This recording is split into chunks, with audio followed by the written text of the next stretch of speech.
What's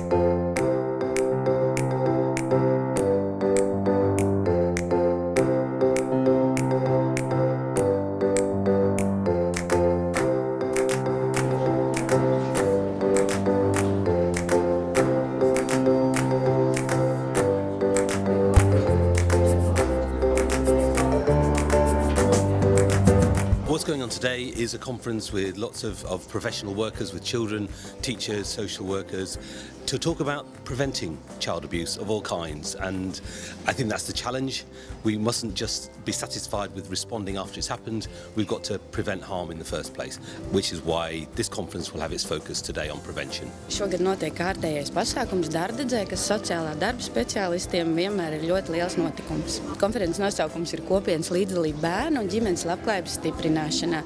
Un es domāju, ka tas ir vienmēr aktuāls, bet šogad īpaši aktuāli. Tas ir pamats vispār arī sociāla darba speciālistu darbā, ikdienā un tā tālāk. Šodien konferences dalībniekiem būs iespēja gan dzirdēt priekšlasījumus par izmaiņām normatīvajos aktos, par svarīgām starptautiskām konvencijām, par statistiku, kas raksturo situāciju, kāda ir aktuāla bērniem šobrīd Latvijā. Konference ir svarīga, lai gūtu zināšanas.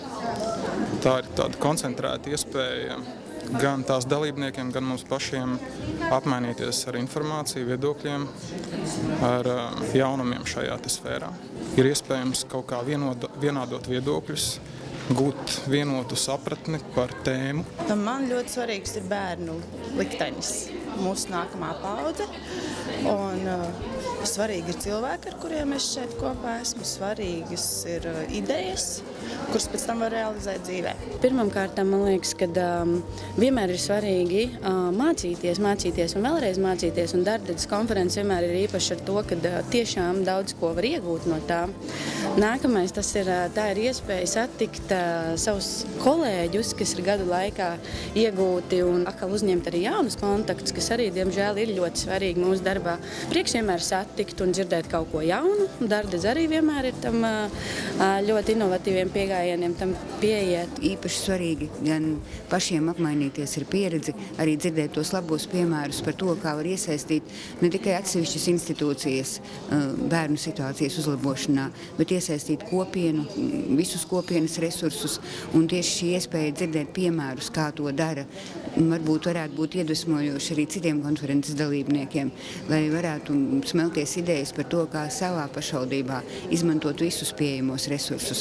Jo arī inspekcijas prakse rāda, ka tur, kur pašvaldībā dažādas institūcijas, iedzīvotāju grupas sadarbojās, tur parasti arī daudz mazāk ir pārkāpumu, un arī tās situācijas, kad bērnam vajadzīga palīdzība, viņš to saņem daudz ātrāk un efektīvāk. Kā jebkurā jomā, ja ir vēlme patiesi sasniegt kaut kādu rezultātu, tas ir svarīgi.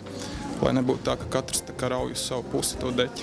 Neapšaubām mēs paši no tā esam ieguvēji, jo tad mums vieglāk ir veikt šos mūsu pienākumus, mūsu darbu. Specifically, I work in the UK in preventing of child sexual abuse, so I'm going to talk about the range of things that we need to have in mind about how we prevent the sexual abuse of children, whether those children are young children, whether they're teenagers, whether they're boys or girls, because we know most children who are sexually abused are abused by someone they know, they care about. This is not strangers doing it mostly. It's mostly family, friends, professionals, and I want to talk about the insights that we have from offenders about how they do what they do, so that other people can learn how to prevent the sexual abuse of children.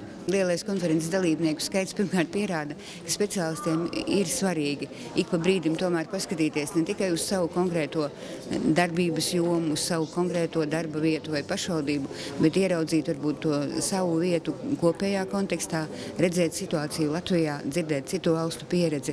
Un, protams, tās mērķis jau nav labi pavadīt laiku, mērķis ir iegūt idejas tālākajam darbam. Mans personīgais tāds gaidīšanas prieks ir tieši šis jaunais materiāls Lielā dzīves skola.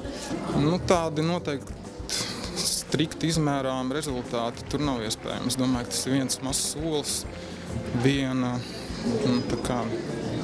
darbība no daudzām, kas ved uz to izpratnes veidošanu, zināšanu, padziļināšanu un tā tālāk. Iespējams, kad radīsies kaut kādas jaunas idejas, jauni projekti, jaunas sadarbības, cilvēki iepazīsies, iespējams vieglāk kaut kādi jautājumi risināsies nākotnē.